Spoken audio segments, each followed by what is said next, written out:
ఇచ్చి ఆయన మూపించాడు. ఇప్పుడు బిజినెస్ చేయలేము. కొందరు మన వాళ్ళు చిల్లర కావాలంటారు, ఏమంటారు, మీ చేతగాక వాళ్ళ మీద అంటారు. చేత కాదు, నిజాయితీ వ్యాపారం చేస్తే తెలంగాణ వాళ్ళు, దొంగతనం వ్యాపారం చేస్తే వాళ్ళు. వాళ్ళకి ఏం లేదు చిల్లరగాలకు, వాళ్ళు ఇచ్చే అప్పులకు వాళ్ళ మిత్తిలకు ఇది చేసుకొని వాళ్ళు ఈ వడ్డీ వ్యాపారాలు చేసుకుంటా ఒక ఇల్లు కుదిపెడితే ఇల్లు అక్కనే గ్యాప్ మళ్ళీ రాదుగా. తర్వాత ఏదైనా గోల్డ్ పెడితే గోల్డ్ గ్యాప్ అక్కనే రాదు. వాళ్ళంతా ఇదే పని చేస్తుంటారు అంటారు. వాళ్ళన్నీ గోల్మాల్ బిజినెస్, గోల్మాల్ కథలు. ఎందుకు చేస్తున్నారంటే బీజేపీ వాళ్ళు ఎందుకు సపోర్ట్ ఇస్తున్నారంటే, బీజేపీ వాళ్ళు బండి సంజయ్ అంటాడు రోహింగ్యాలు ఉంటారు, రోహింగ్యాలు మిగుతున్నాను ఏమన్నా రాజీనామా చేయి, మా బీసీలకి మా బీసీలకు పదవి మేము చూసుకుంటాం. 11 ఏళ్ళు మీరు బీజేపీ గవర్నమెంట్ వచ్చి ఏం మిగుతున్నారు బీజేపీ వాళ్ళు? ఎవరైనా ఆపినా మిమ్మల్ని? ఇక ఓవైసీ మీద ముద్దుకుంటున్నారు కదా, ఈడీ ఐడి రైడ్ ఎప్పుడన్నా తుర్కలు చేసినరా? చేరు. బీజేపీ పార్టీ బతకాలంటే ఎంఐఎంలు ముస్లిం రోహింగ్యాలు ఉండాలి. నీకు గుద్దలు దమ్ము లేదా?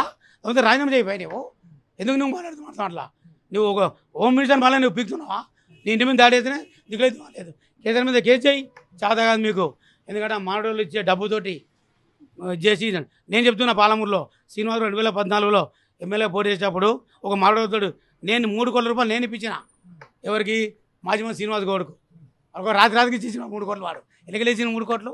మోడీ నోట్ల రద్దు చేసిండు, ఏమంతో ₹1,00,000 ఉండదని చెప్పి 10 మాట మాట్లాడాడు. ఇలా ఇన్ని కోట్లు ఎన్నికెళ్తున్నాయి. మా వాళ్ళు ఎవరు చేస్తున్నాడు? వీళ్ళు వేసలేరా? మీ వరకు మీరు హోల్సేల్ వ్యాపారంగా ఉండాలి. పాలమూరు మొత్తం నాశనం అవుతుంది, దానికి వ్యాపారాలు పూరా నష్టం జరిగిపోతుంది మొత్తం కూడా. కాబట్టి దీన్ని పెద్ద ఎత్తున తీసుకున్నాం. పాలమూరులో కూడా చాలా పెద్ద ఎత్తున మీటింగ్ కూడా 31 తారీఖు పెట్టాలని ప్లాన్ చేస్తున్నాము. సాయంత్రం అన్ని సంఘాలతో మాట్లాడి మేము డిసైడ్ చేస్తాం కూడా.